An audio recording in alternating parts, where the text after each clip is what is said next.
কলকাতা এবং আশেপাশে এই ধরনের অগ্নিকাণ্ড এছাড়া অনেক পুরনো শহরগুলোতেও এরকম ঘটনা ঘটেছে। আর তার প্রপার ইনভেস্টিগেশনও হয় না। আমরা জানি এর আগে বড় হসপিটাল আগুন ধরেছিল, মর্মান্তিক ঘটনা, সেগুলো চেপে দেওয়া হয় এবং তার যে আইনিগত বৈধতা সমস্ত কিছু সেটা দেখাও হয় না। একদিন চলেছে, টাকা পয়সা দিয়ে হয়ে যেত। আমাদের সরকার সেটা বরদাস্ত করবে না। মাননীয় সিএম বলেছেন সব নিয়ম মেনেই হবে। যেমন যেমন মন্ত্রিসভা বিস্তার হবে, মন্ত্রীরা দায়িত্ব নেবেন, তারা প্রথমে এগুলো খুঁটিয়ে দেখবেন সমস্ত ডিপার্টমেন্টে যা যা তার রীতিনীতি আছে, আইনগত ব্যবস্থা সব মেনে করতে হবে সবাইকে। আমিও সেজন্য আপিল করছি, সময় থাকতে এগুলো মেনে নিই। যা চলেছিল ওটা ঠিক চলেনি, ঠিক চলতে হবে যাতে আমাদেরকে বেশি কড়া হতে না হয়। সেজন্য এখনও সময় আছে, সবাই আপিল করুন, বৈধভাবে ব্যবসা করুন। কেউ আপনার গায়ে হাত দেবে না, আপনার পেটে কেউ ভাত মারবে না, এটা আমরা নিশ্চিত করছি।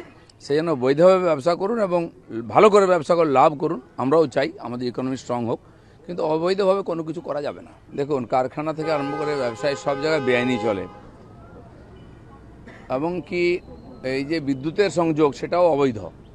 কারখানা চলছে, মোজার জুতোর কারখানা, সেখানে বৈধ কানেকশন নেই।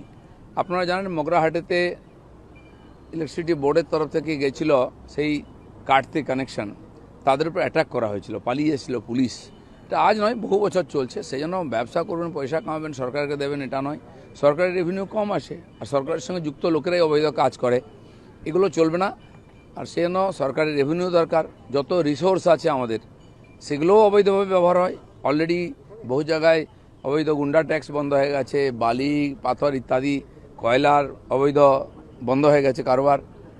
এই ধরনের ব্যবসাতেও যে ধরনের অবৈধ কাজ চলছে সেগুলো বন্ধ করতে হবে, নাহলে বৈধ কানেকশন নিতে হবে। যেখানে সন্দেহ আছে, মনে হচ্ছে অবৈধ কাজ হয়েছে, নিয়ম মেনে হয়নি, সব কটা রিভিউ করবো আমরা। এবং মেসি কাণ্ডের মতো এত বড় একটা কলকাতাকে বদনাম করা হলো যে ঘটনায়, যারা পেছনে আছে তাদেরকেও ডাকা হবে আইনের সামনে, এবং সাধারণ মানুষের টাকা যেভাবে লুট করা হয়েছে সে টাকা ফেরত দিতে হবে।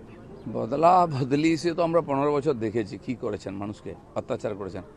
অভ্যাস না পাল্টালে, আইন আছে সেসব পাল্টে দেওয়ার জন্য। সেই জন্য এইসব অভ্যাস যারা বদভ্যাস করেছেন পাল্টে ফেলুন, সরকার কোনো কিছু বরদাস্ত করবে না।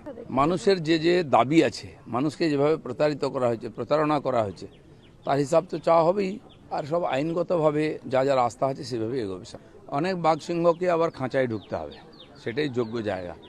আমরা দেখেছি এইসব বড় ডায়লগ অনেকে বলতো, কারণ ক্ষমতাটা এরকম, তার অপব্যবহার করতে করতে মানুষকে কষ্ট দেওয়া হতো। সেগুলো বরদাস্ত হবে না। অবৈধ কাজের সব কিছু বৈচারিকভাবে তার সমাধান হবে।